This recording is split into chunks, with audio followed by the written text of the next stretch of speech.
Hello young people, anata karon diri sa Robinsons, Valencia alang sa pagpadayon sa ato celebration sa Global Youth Day dining tuig 2024. Ang ato tema, show up in the cities, nagahimo nining bloodletting in partnership with the Philippine Red Cross.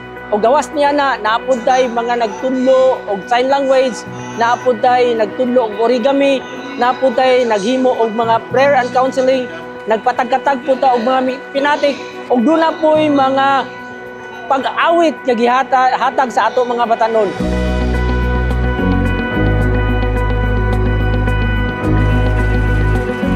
Naghimo po ta og house visitation, stall visitation, free clinic, alang sa ato mga higalaan diha sa mga dapit sentro sa syudad.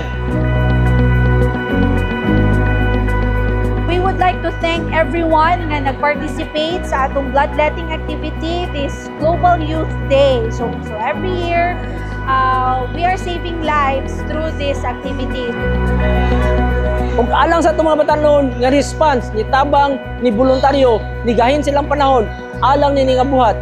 Ako nalipay, nga din, ang matag ko sa kanato nagtimbayayong ug malipayon nga nagabuhat sa bulaton sa Ginoo, ingon nga response sa tawag alang sa pagsangsimraya.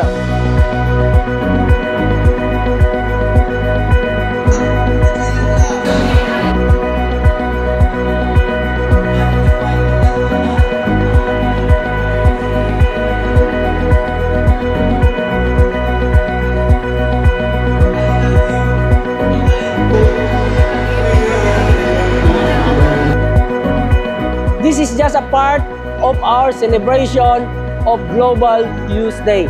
Kami, diri sa Central Mission, magaingon.